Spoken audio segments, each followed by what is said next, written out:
Welcome to the Owatonna Today Show, your community connection since 1991. Today is Wednesday, June 7th of 2017. My name is Pete Connor. I'm your show's host, and we've got a kind of an eclectic day for you today. We're going to have a couple of homeboys here to talk about law enforcement. We're going to have Chief Keith Hiller and Captain Eric Rethemeier, both local fellows who have come back to help us with our law enforcement needs. And then we're going to visit with Kerry Hjelmgren, who is going to tell us a little bit more about the Convenings. As a reminder, we'd appreciate your input about what you'd like to see on the program.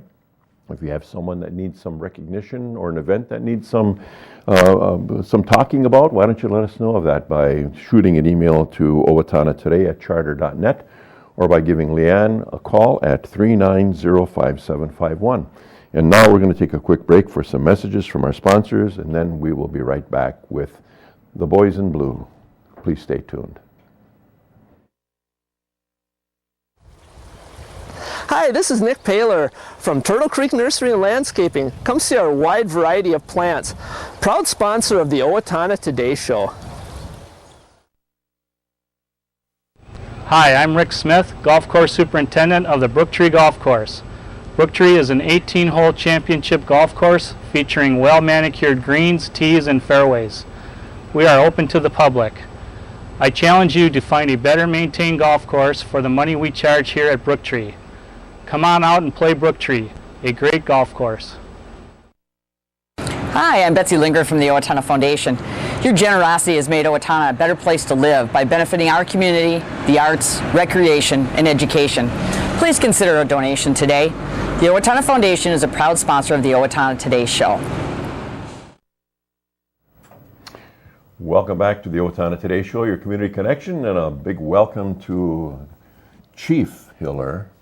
Yes, sir. Tried to make you a captain. That's all right. And the real captain among us, Eric Rethemeier. Welcome, guys. Nice to have you here. Thanks for having us. We didn't know who was coming, so it's always nice. Who's minding the store? You guys are here. Very competent hands. Very good. We're okay. From here to the golf course, right? Is that how it works? Yes. I'm sure not. Well, as usual, we like to find out what's happening downtown. What are some of the things that our viewers and certainly our citizenry would like to know how things are going. Life safety is always important in a community of 7,000, I guess, close to. So we'll want to cover some of the high points, I guess. So I'm going to just kind of turn it over to you guys, and tell us about what you're kind of working on, how things are going. Yeah, well, Chief, rather fantastic. All right. Actually, we've had a couple significant events recently. We had a stabbing this weekend. We had a quasi event that happened over the Memorial Day weekend. We were worried about a little disruption over the Memorial Day parade, but of course that all did not happen, which was due to some fantastic work by the staff at the police department and city administration. Can you articulate a little bit about the quasi event? We had a little group in town that is known for its patriotism, and then we had a larger group in town that was here for a conference that had to deal with a socialist alternative group, some different alternatives to government, and we were worried about a clash, but based upon intelligence and some good police work and the involvement of staff, everything turned out fantastic. So it's little things like that the public maybe doesn't see, that we work behind the scenes to make sure the community's safe, and in this case, there really wasn't anything there, but proper preparation and planning and intelligence gathering was pretty key to make sure that nothing happened. In a way, thought in my head is that we're not immune here from things happening. These kinds of things that are happening, globally, we get touched, don't we? We do. From time to time. I always give the example, I don't know about Captain Rethemeier, but my mother used to always say, I'm sure glad none of that stuff happens here in the city of Owatonna. I'm glad that's up in the metro area. And I think the general public would be surprised about how much goes on in our community. And I don't mean that in a bad way. I mean, there's a lot of activity. We're a pretty good-sized community, one of the largest in the state of Minnesota, and we keep our boys in blue and ladies in blue pretty busy. Yeah. And that's our job, to keep the community safe. Sure. But we are not immune. That is for sure, like this last weekend where we had a stabbing in a domestic-related incident. And we make sure that the community and the surrounding area of the incident remains safe. Very cool. That's wonderful. Captain, your role, I mean, because I know there's another captain, your role is principally centered on the patrol commander. So okay. When you see a uniformed officer, that's my area of expertise right now. Okay. Yeah. Yeah. So and you've been that since Chief Hiller's advent. What did you say? 10 years ago? I'm in my 7th year. 7th year. Yeah. No, not really. My history as a captain with the police department's been in investigations. Okay. So starting in 2008 till last year, I was in investigations. Then the other captain, Mundale, and I, we did a swap. Okay. And so I'm in patrol now, and Jeff's the detective bureau commander, if you will. All right. Yeah. Which a little cross training, I guess, is always good. Absolutely. In terms of what's happening on the streets. How do you and maybe just a word about community policing, which is something that we've been doing, I think, for a while now. Sure. Well, community policing is pretty self-explanatory, but it's really partnerships and getting cooperative efforts between our community members and our officers. So our police department is divided up into three, and not department, but patrol-wise, they're divided up into 3 districts. We have certain officers who work certain areas, so they get to know our businesses and our residents and so forth like that. And so they have a personal or a relationship with that particular officer or officers that they can go to in times of need. Right. And it just fosters relationships and building those relationships. So they're trusting our police department to come forward with information, but we really need to help solve crimes. There is a thought, and I've heard it, and maybe I've thought it. Don't call. You're just going to make more trouble for yourself. Yeah. Don't call. Yeah. Leave it alone. That type of thing. No, we encourage you to call. Yeah. Actually, Department of Homeland Security right now has a saying: "See something, say something." Yeah. And we encourage people to call us when you think that something's out of place. Right. And we'd rather work it up front and have nothing be there than have to work a case backwards. So much easier for us, and it's usually a better outcome. And I think that fear is that the one that I'm calling about is going to know that it was me, and then once the dust is settled, they're going to come back. Yeah. So often that's not private, or that's private data though. When you call for a complaint of an ordinance violation in your neighborhood, that's private data. So we don't give that information out. Okay. National, international kinds of things. Again, as we stated just a bit ago, we feel those things. Okay. How do we deal with them? How do we deal with those things that are global? There's this whole terroristic thing. We've got an immigration, a thought on immigration in town or in our country, certainly. How does it, when it sifts to Owatonna, Minnesota? Well, how do you guys, as a community, yeah, as a community, and I think that when you speak of immigration, sometimes people get a little unsettled. They see the national platform and what's happening across the country, and they may become worrisome. You got to remember that immigration is a federal issue. It's not a local issue as it relates to enforcement. So if you get stopped for a traffic citation, do we usually question you about your taxes? We don't. And usually, not to minimize it, but we really don't care. That's a federal issue. Same thing with immigration. If we stop you for a traffic violation, we don't ask for your papers to document your residency or your stay here in this country. Now, if we are involved in a criminal matter with you and you end up going to a detention facility and they check your status and you're undocumented, the jail staff may contact ICE or immigration authorities to determine what they would like to be done. In most cases, I would say anecdotally, nothing happens. Now, if you're wanted for a serious offense, then I would say that ICE may have some interest in you. And then that would be taken care of at the federal level. Okay. So really, if you're a community member here, you're a community member. There's really nothing to worry about. We really, since I've been here, and I think maybe Captain Rethemeier would echo my sentiments, that we just don't round people up. I think that's what people are worried about, and take them into custody and deport them. That's not our role. That's not our mission. We treat all of our community members according to the Constitution. And there are probably those that think you ought to be doing that. That's a part of law enforcement, and that view is let's take care of business here. That's kind of what's going on. And I think that's fair, though. I think that's fair in the context of the federal government has policies, has the rule of law, and I think it's a perfect example when our policies and laws don't mirror up with our philosophies, our ideologies. So when we look the other way on certain things, it might be drug enforcement in Colorado where the state shifts to legalize marijuana, but the federal policy is still unlawful. And when we look the other way in immigration, because maybe our philosophy is more of an open border concept, but we still have the rule of law there, I think they kind of collide, they clash. And I think that the federal policymakers really need to start looking at how they are going to address immigration as a system, as a whole, because I think safety is important, but obviously immigration is extremely important too, so to the success of our country. So they need to get together and start working together, and I think people get frustrated when our government clashes, and that's the system it's designed to do. It's not supposed to be easy, but they still need to work on it and come to some resolution. And interesting, what the thing that you're talking about is,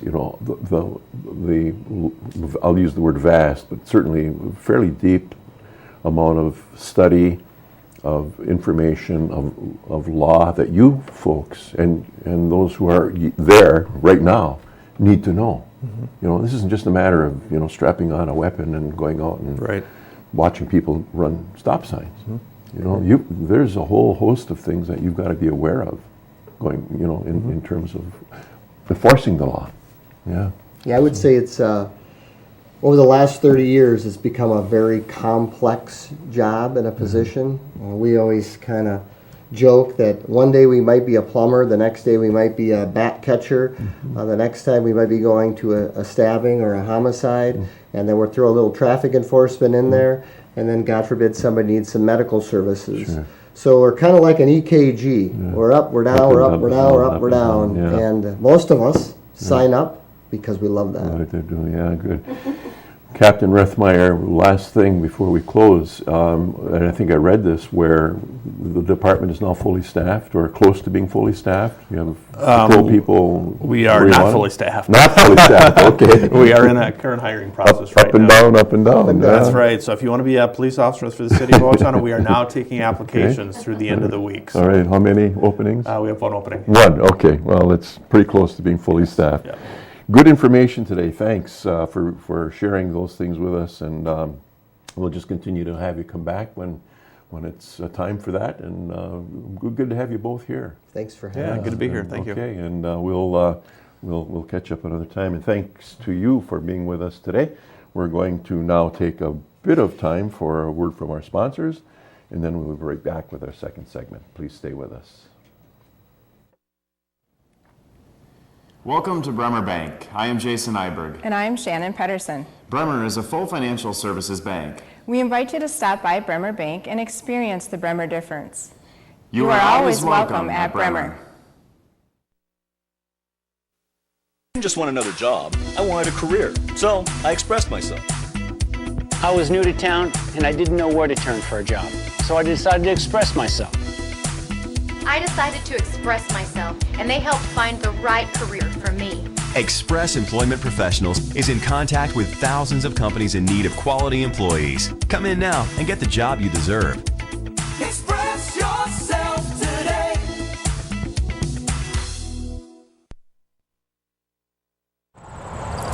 Since 1988, the Owatonna Area Business Development Center has been the part of the success of many area businesses.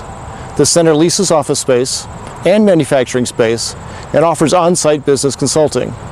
The Owatonna Area Business Development Center is in business to help your business be a success.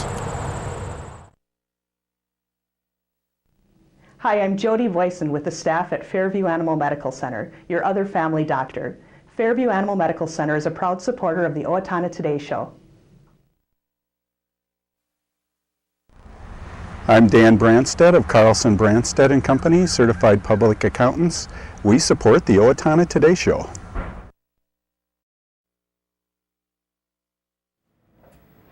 Well, welcome back to the Owatonna Today Show, your community connection, and a warm welcome to Kerry Hjelmgren. Thank you. Wonderful to have you here. A new face. Yes. Yeah, good. We're going to talk about something very important today with respect to end-of-life issues and how we come to dealing with that.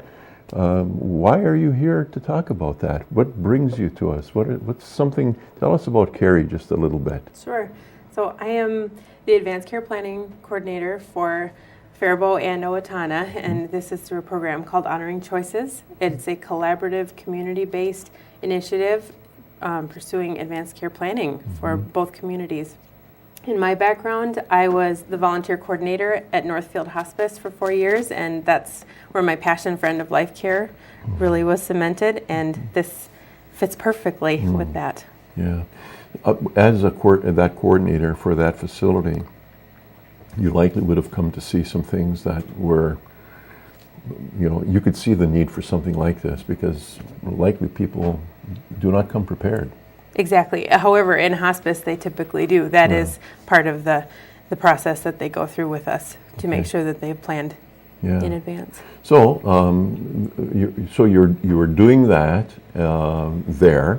And now all of a sudden we have two community hospitals, through Allina, but from two communities, Faribault and Owatonna, right, joining to create this thing called Convenings. Yes. So the Convenings is really a kickoff for the implementation of our advanced care planning program for both communities. The Convenings is a very special, meaningful event where NPR's Cathy Wurzer comes and hosts. She really facilitates a conversation throughout the evening with music and storytelling, and then offering opportunities to have even community conversations about living and dying well. Okay. Now, there's, we didn't mention this before the show, but there are some legal considerations that come to bear here, especially in Minnesota, I know, well, everywhere I would guess. But some things that happen in other places are not allowed to happen here. And what I mean by that is that there are, Oregon is an example, that's not a template that is worked here in Minnesota. Right. Legally, no. However, folks can be as specific and detailed as they can to try to get as close to those wishes, or if their wish is to go to another state that allows for those decisions to be made, then that's their choice. Okay. So the upshot of the meeting coming up here, the convenings at Medford, we should probably articulate the date and the time. It's next Tuesday, June 13th from 6:30 to 8 p.m. at Medford High School, right in the auditorium. There'll be cookies and coffee afterward as well. Good. And it's open to the public? Yes, and completely free. All right, very well.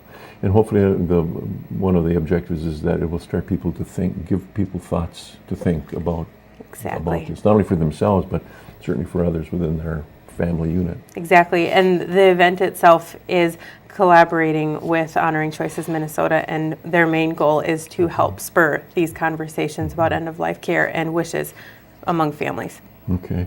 Now, people are going to be asking potentially a lot of questions after the fact. And to whom would they go? To me. So since I am the program coordinator, they can certainly contact me. They can email me at honoringchoices@allina.com. That's the easiest way. And we are also looking for volunteers for our program, and that will be the next step after the convenings occurs.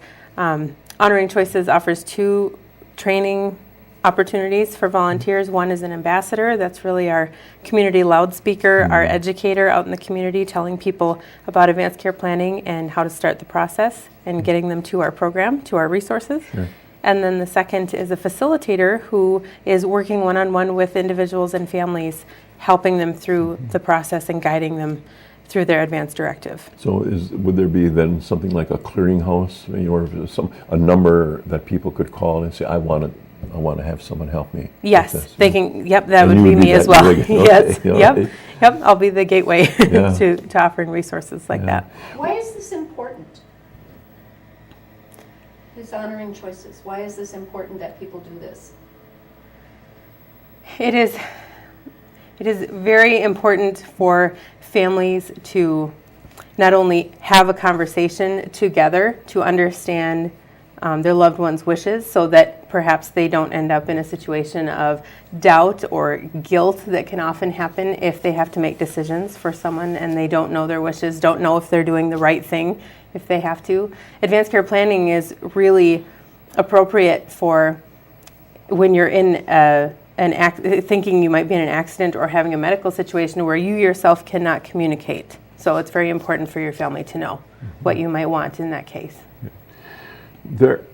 This will not be the first time this has been done, likely, in Minnesota, let's say. Not at all. Yeah. And this is pretty specific to greater Minnesota, actually. So Honoring Choices Minnesota has, in the last year and a half, begun the Greater Minnesota Advanced Care Planning Project, of which we are a part. So we are one of 2 dual community programs in the state. We are the 6th convening, I believe, as well. Cathy has been all over the state of Minnesota offering this to communities who are also kicking off their advanced care planning programs. Okay. So there are key players, I think, when we look at end of life, at least what I would, is that, obviously, and looking at the meeting that was held recently, the kinds of people that were there were people of faith, yes, pastors. There were undertakers, funeral directors that were there. Right. How do all of those, how does that broad group play into all of this? So there are 2 parts, 2 elements that will really solidify the success of this advanced care planning program. One is the support of that community leadership, of which we have had across the board and from our sponsors as well. The Faribault Area Hospice Foundation, the Owatonna Hospital Foundation, and Federated Insurance. Okay. And then the next is our volunteers. Yeah, okay. So if someone has, particular, faith concerns, likely their pastor is going to be a person of contact in this process. Yes. And you might be the one to direct them there. Exactly. Yeah. Yes. So I'm basically working with any community leader in that way to let them know this is how you connect to our program and our resources. When we look at advanced directives, is there a template that's kind of general that would be followed? There are 2. Honoring Choices Minnesota offers a short form and a long form, depending on how detailed you'd like to be. But you can use any. It can be on a napkin. If it's been notarized, it is still valid. Key point, notarized. So it needs to be legal in the eyes of the...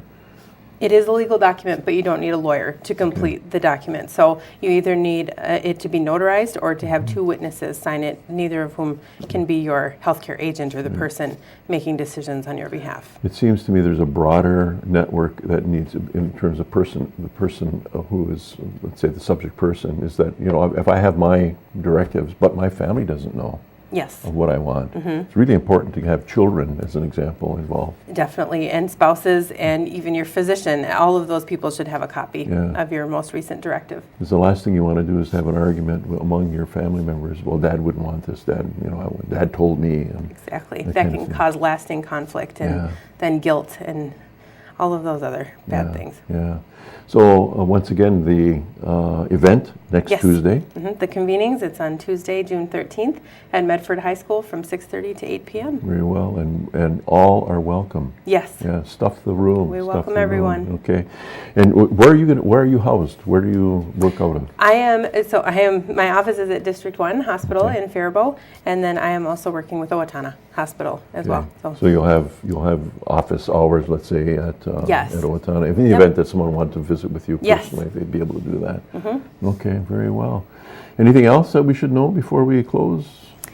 That's really it. Again, if anyone is interested in learning more about advanced care planning or volunteer opportunities, just email me, honoringchoices@allina.com. Cool, very well. And thanks for being with us to share all of that information. Thanks we'll for look the forward to seeing you opportunity. on Tuesday, and we hope that this will be a great kickoff. Thank you very Right. much. Thanks, Kerry. And thanks to you for being with us today. We're going to take just a few minutes for some sponsor messages, and then we'll be right back. Please stay tuned. Cedar Valley Services, located at the corner of Rose and Grove in Owatonna, provides an array of services for people with disabilities in Steele County. CVS thanks the entire community, especially our business customers, for supporting us in Owatonna for 43 years. Thank you from CVS.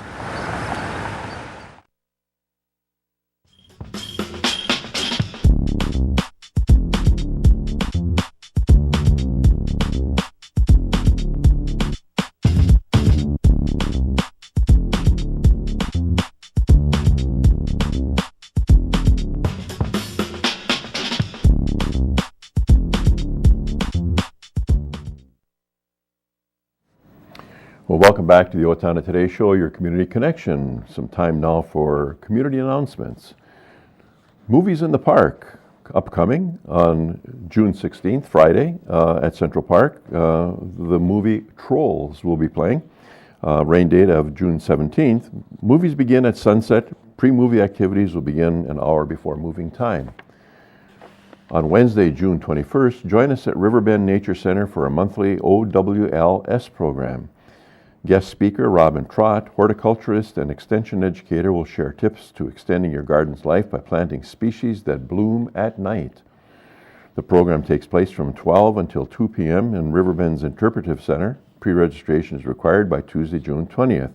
Cost is $12 per person, $10 for Riverbend members. And for more information or to register, call Riverbend Nature Center at 507-332-7151 or visit the website at www.rbnc.org. The Owatonna Foundation is pleased to make available $15,000 to assist students who will be attending non-four-year programs at technical community colleges to prepare for themselves for technical careers. Applications for non-traditional scholarships are due June 25th, 2017. Applications are available at the Foundation's website and at the Foundation's office at 108 West Park Square, Owatonna.